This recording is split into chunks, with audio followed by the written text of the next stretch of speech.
Good morning. This is Dr. Philip May. I'll be speaking with you today about the prevention of fractures in adults with intellectual and developmental disabilities and other patients with neurodisabilities.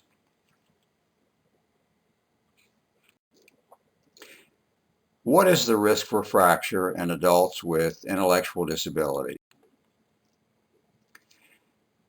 The population prevalence of low bone mineral density, which is perhaps the most important major risk factor for fracture in adults with IDD has been reported to be approximately 50 to 80%. This is compared to the general population where for men the prevalence of low bone mineral density is 25% and in women 40%. The yearly incidence of fractures may be as high as 4 to 5% per year compared to 1% in the general population. Most of these results come from institutionalized individuals. The incidence of younger community-based patients may be less than this. The experience in one state in 7 facilities showed that the overall incidence of fractures was 8%, with the moderate severity of fracture being the most common. The lifetime risk for fracture in persons with IDD is probably close to 50% in both men and women, whereas in the general population, the incidence is 13% for men and 40% for women. I think it's clear that the risk for fracture is increased in persons with IDD, so it's important to try to prevent fractures in these individuals. How does one go about preventing fractures? There are three major strategies to decrease the risk for fracture. First, environmental factors. It's important to have a secure, safe environment. Slippery rugs, furniture out of the way that people can trip over, having aggressive individuals in the environment and somebody who is prone to fracture, having good lighting and sound system, too much noise, too little noise, all contribute to the risk for fracture. And then there are individual characteristics.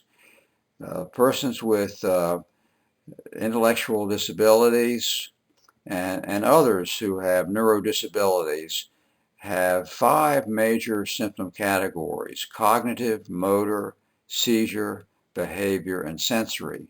So that if any of these complications are present, the cognitive, motor, seizure, behavior, or sensory, this increases the risk for fracture. So there's a lot that the practitioner, physician, nurse, and others can do to decrease the risk for fracture by focusing on these major categories. For example, if someone has seizures that are out of control, consulting with a neurologist to get better control of the seizures will decrease the risk for fracture. If there's severe behavior problems, perhaps a psychiatrist could suggest better psychotropic treatment to reduce the incidence of severe behaviors, or there could be behavior modification programs tried to decrease the risk for physical aggression, self-injurious behavior that can all contribute to increasing the risk for fracture. There can be motor problems that result from drugs, or there can be cerebral palsy or dyskinesias from drugs that increase the risk for fall and fractures. And cognitive problems contribute to the risk because people do not pay attention. They may be crossing the street and not, looking properly and be hit by a car or something like this. So, and if the vision and hearing are not as good, then this can lead to an increased risk for fracture too. So all these things need to be addressed. The hearing aids, glasses, can help to focus on the individual characteristics. But most of this talk was going to be on bone factors, and now we'll be focusing on making bone stronger, which is the main topic for this talk. So what we'll be covering today is in two parts. Part A is calcium and bone physiology, which is kind of basic stuff. Part B are the clinical applications, the diagnosis and treatment of osteoporosis. Starting with Part A, the calcium and bone physiology. This is about making bone stronger. We're going to be reviewing calcium and bone physiology. We'll be talking about maintaining an optimal calcium blood level, which is probably the most important thing. Bone cells, such as the osteoblasts, the osteoclasts, and the osteocyte. We'll be going over markers of bone metabolism, parathyroid hormone, P1NP, and CTX. We'll be talking about feedback loops. We'll be also emphasizing the importance of weight bearing and the roles of rank ligand and sclerostin. So to make bone stronger, let's start with an adequate dietary intake of calcium. And this slide shows the calcium contents of various foods, and the short version of this is focused on dairy products. The dairy products are the primary source of calcium for the diet, and many people live in institutions, whether they're ICF facilities, nursing homes, rehabilitation facilities, do not get adequate dairy products, and so many of them have deficient intakes of calcium. So what happens to calcium after you eat it?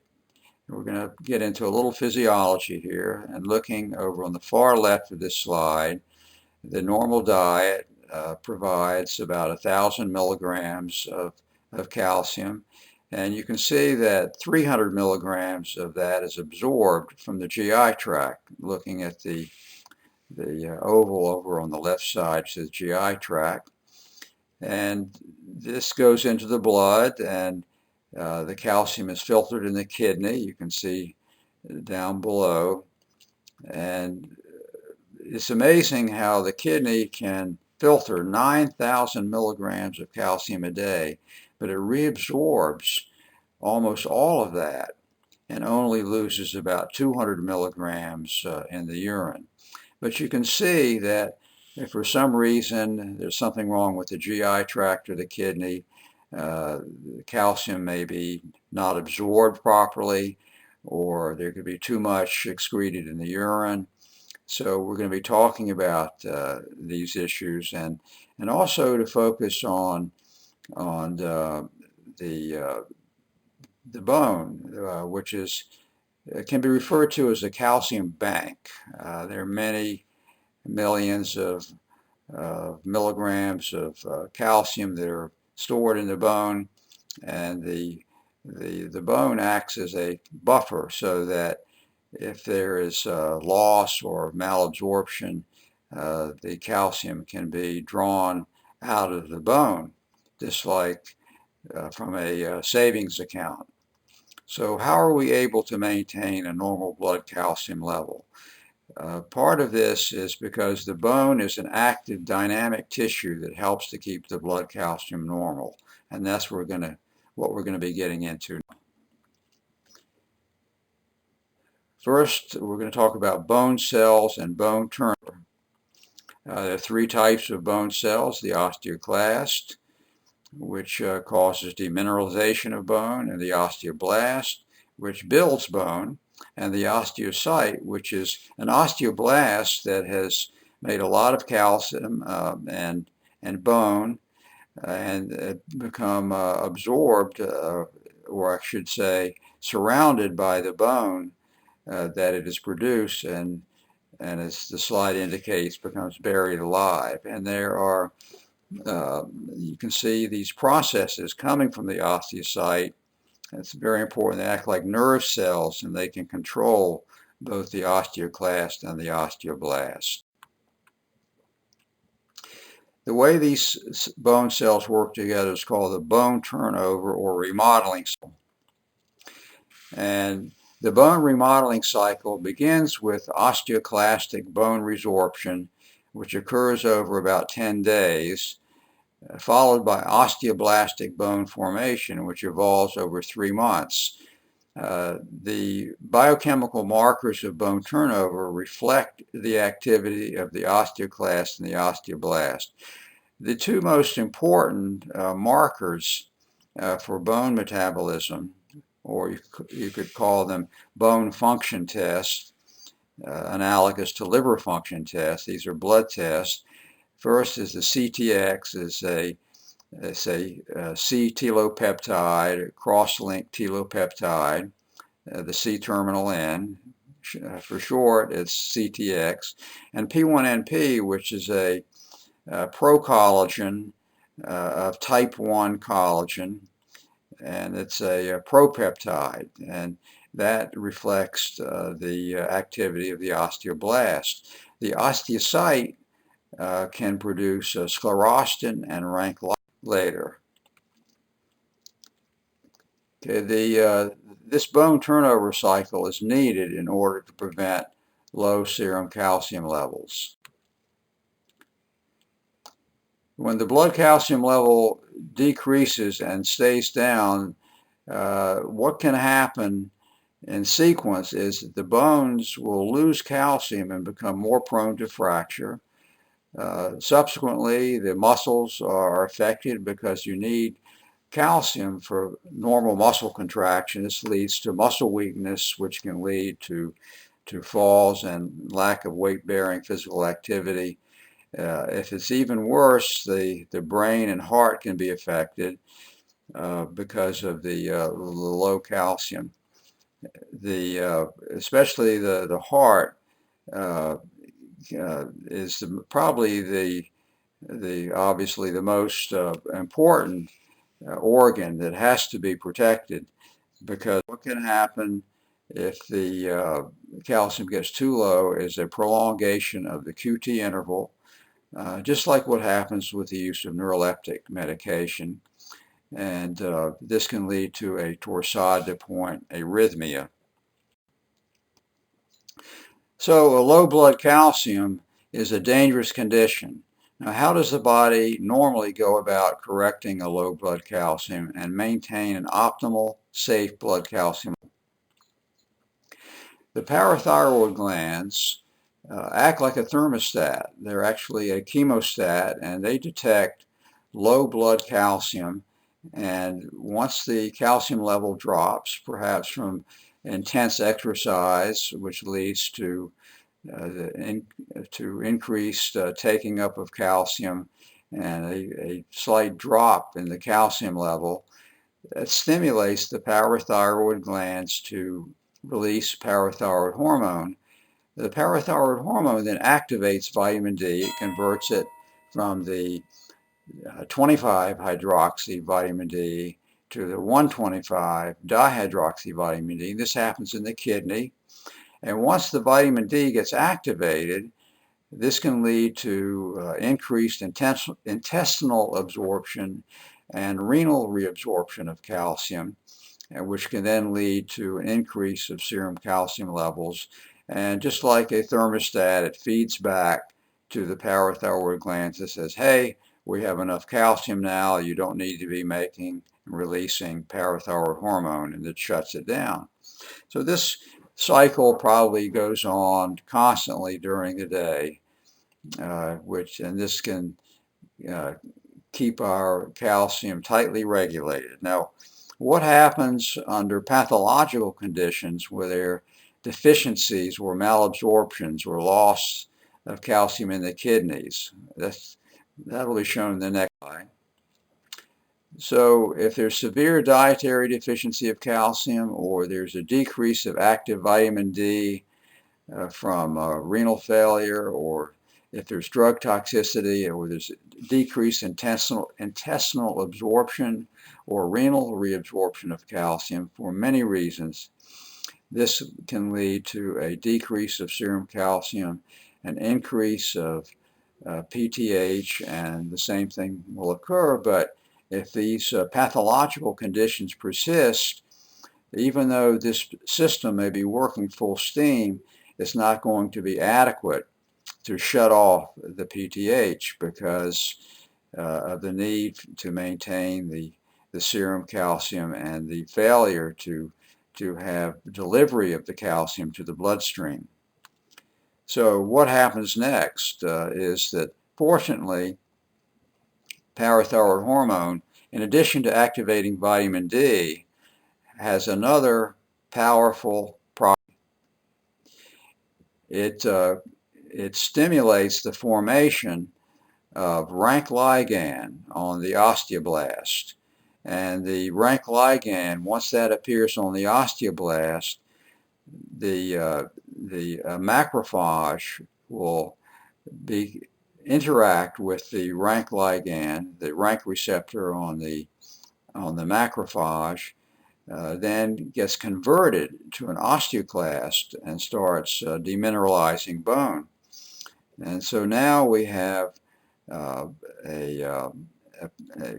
result of increased osteoclast activity, which leads to more rapid and profound demineralization of bone. And you can tell that this is going on by measuring the CTX. The CTX levels will rise because of the osteoclast activity. If the pathological conditions are not corrected, if there's still dietary deficiency of calcium or malabsorption or failure of the kidneys to reabsorb calcium, and this goes on maybe for years, and the bones are now getting really, really demineralized, what more can be done to keep the calcium normal? What happens next? So if the problem of low calcium intake continues, eventually calcium that would normally go to the skeletal muscle has to go to the heart and brain to sustain life. Lack of the muscle calcium leads to muscle weakness and reduced ability to bear weight. This mechanical unloading triggers the osteocyte. So this is what happens when the osteocyte takes over. The osteocyte has those dendritic processes that attach to both the osteoclast and the osteoblast. The result with the osteoclast is rank ligand, which continues to convert macrophages to osteoclasts. So you end up with a lot of osteoclastic activity. And what happens with the osteoblast is sclerostin is produced, which inhibits osteoblast activity. And this is a diagram which shows what happens. If you see up at the top left, it says stimulation of the osteoclast. And if you look over the top right, inhibition of the osteoblast. So it's a double whammy. The osteoclast is taking calcium out of bone, and the sclerostin, which is inhibiting the osteoblast, prevents bone from being formed.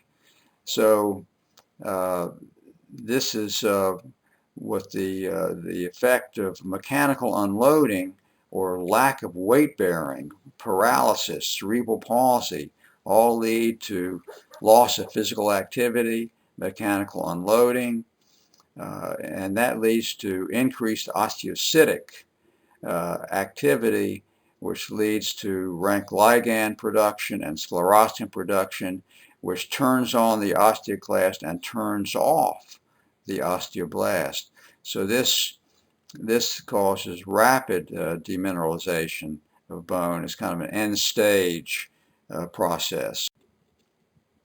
So, and this is the diagram that represents that process where the muscle weakness leads to immobility and osteocyte activation. You can see in the pink ovals, and this leads to increased rank ligand, sclerostin, and pyrophosphate produced by the osteocyte, all inhibit precipitation of calcium in bone and bone formation. So the bones become very demineralized. And this is just a diagram which shows the organs that are involved. And should be pointed out that the parathyroid glands respond within seconds to a drop in serum calcium. And with chronic hypocalcemia, the parathyroid glands can undergo hyperplasia and become quite large, struggling, trying to keep the calcium normal. Okay, let's get into the part B, clinical applications to patient care. These are the issues of diagnosis and treatment of osteoporosis and reducing risk for fracture. Again, just to review the three strategies: environmental, individual, and bone, and to point out that we're focusing on the bone factors here. So what is osteoporosis anyway? Well, it's used to be just simply you do a DEXA test and you get a bone mineral density, and the diagnosis of osteoporosis was defined, by the DEXA test, that the T-score is less than or equal to minus 2.5. That would be osteoporosis. So the clinical disorders that can cause a low bone mineral density are listed here. That there, and the major point of this is there are many conditions that can cause low bone mineral density, and these are called secondary osteoporosis. So there are neuromuscular disorders like immobility, inactivity, non-weight bearing, drug side effects such as seizure drugs, neuroleptics, steroids, proton pump inhibitors that can lead to low bone mineral density, hypogonadism in men and women. There are certain genetic syndromes that are associated with low bone mineral density, low intake of calcium or production of active vitamin D can lead to low bone mineral density, intestinal malabsorption such as celiac disease. The aging process in itself leads to loss of osteoblasts and low bone mineral density. And of course, hyperthyroidism, Cushing syndrome, pituitary failure, renal failure, liver failure, rheumatoid arthritis, and diabetes can all be associated with a low bone mineral density, which could be read as osteoporosis on a DEXA machine. Okay, so because of the confusion about bone mineral density, the NIH convened a conference in 2000 and redefined the definition of osteoporosis from simply being a bone mineral density of less than or equal to minus 2.5 T-score to a disorder of bone strength. And they define bone strength as a combination of bone density and bone quality. And the bone density is what's measured by the DEXA machine, but bone quality refers to microarchitecture, bone turnover, and mineralization issues. And this can be estimated by looking at bone turnover markers. So instead of just simply looking at the bone mineral density, we now need to look at bone quality. Now let's get into the treatment of osteoporosis, which is making bone stronger. And just to emphasize, this is not just about increasing the bone mineral density. And there are three approaches: dietary, which leads to keeping parathyroid hormone suppressed with calcium and optimal vitamin D. And many feel that the optimal 25-hydroxy vitamin D level is between 40 to 50 nanograms per ml. Secondly, weight-bearing physical exercise is important to keep the osteocytes suppressed. And lastly, there are pharmaceuticals, which inhibit the osteoclast or stimulate the osteoblast. The most commonly used are the bisphosphonates, but also there is denosumab or Prolia, teriparatide, Forteo, raloxifene or Evista. Miacalcin is not used much anymore, and there are a couple of new ones undergoing development. Odonicotib, which is a cathepsin K inhibitor, which works on the enzymes produced by the osteoclast, and ramosocumab, which is an anti-sclerostin antibody, which would inhibit the sclerostin, which this is a drug that's in phase 3 trials right now. When to use a drug. The International Osteoporosis Foundation said that we can consider using a pharmaceutical in postmenopausal women and men older than 50 based on any of the following reasons. One is a history of a hip or vertebral fracture. Secondly, a T-score of less than or equal to minus 2.5 of the femoral neck or spine. The third is having a T-score in the osteopenia range. If there is an increased risk for fracture as determined by FRAX. And lastly, clinical judgment or patient preference play into the equation in deciding whether or not to use a drug. Looking at item number 3, the osteopenia range, this is used in determining the results of fracture risk using a FRAX test.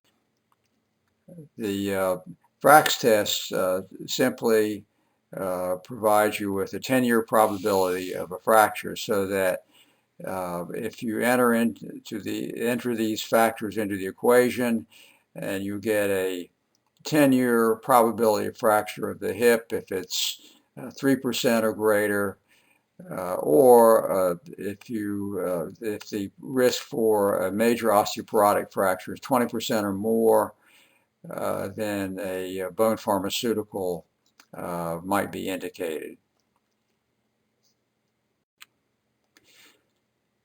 Specifically looking at the problem of osteoporosis in adults with IDD, there are 7 common types of osteoporosis encountered in adults with developmental disabilities. In other words, there are 7 causes of low bone mineral density in adults with ID. So the emphasis here is on the low bone mineral density. The types of osteoporosis encountered in adults with developmental disabilities, based on pathophysiological conditions seen singly or in various combinations, are listed below. And there are many individuals that have 2, 3, 4 of these factors that interact. So it's important to understand the basic pathophysiology of the condition before selecting a treatment.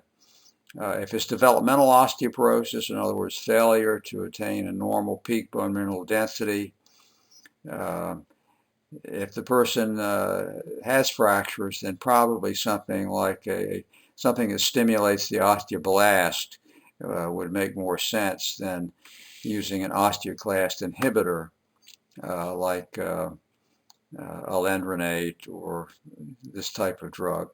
Of course, if there's vitamin D deficiency, it makes sense to treat that. If there's poor dietary intake or absorption of calcium, then obviously you'd want to supplement with calcium. Uh, Senile osteoporosis is related to low activity of the osteoblast.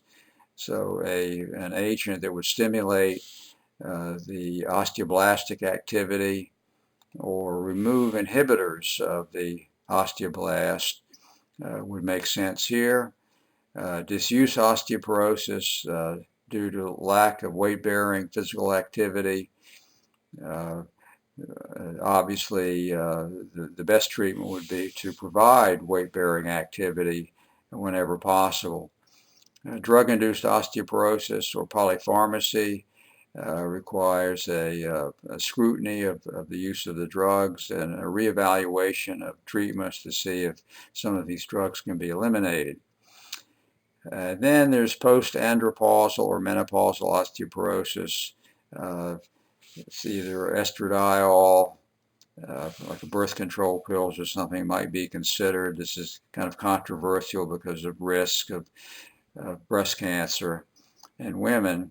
But there can be use of testosterone in men if they are shown to be very deficient in testosterone. Then some of the newer testosterone gels might be considered if the testosterone levels were very low.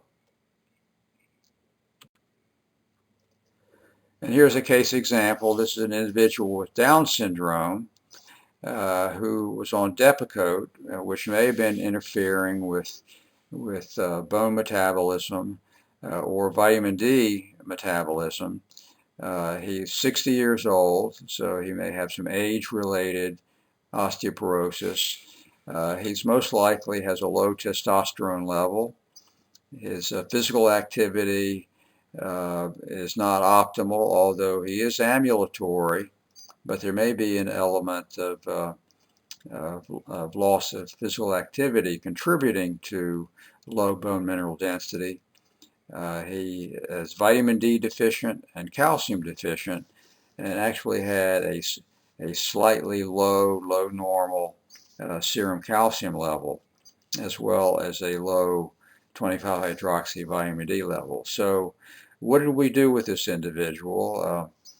The feeling was that we should correct the vitamin D and calcium deficiency first to see what effect that had on the bone mineral density, which was in the osteoporotic range initially. And on the next slide, we'll go into what happened. Here, you see on the far left is the bone mineral density. The average T-score was minus 2.5.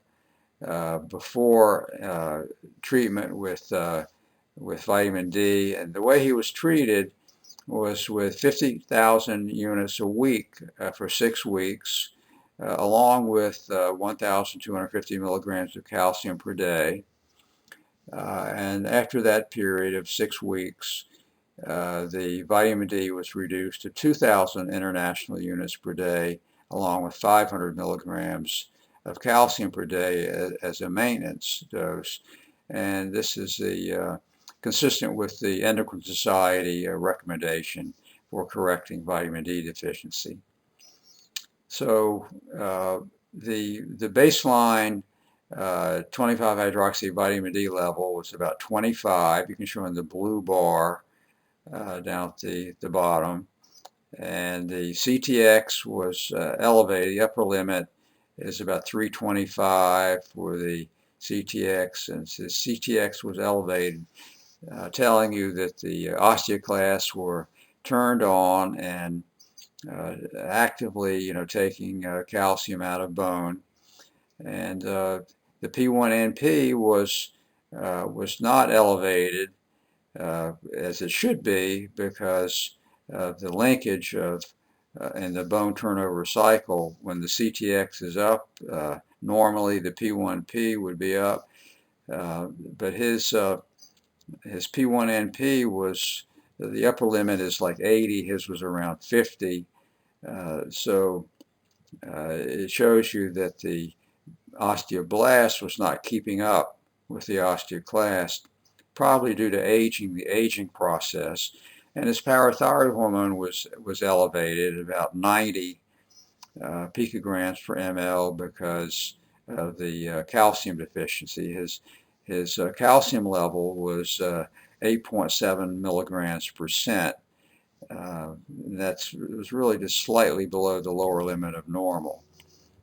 So after 3 months of treatment with vitamin D and calcium, you can see that his 25-hydroxy vitamin D level went up to about 50. The CTX came down to about 270.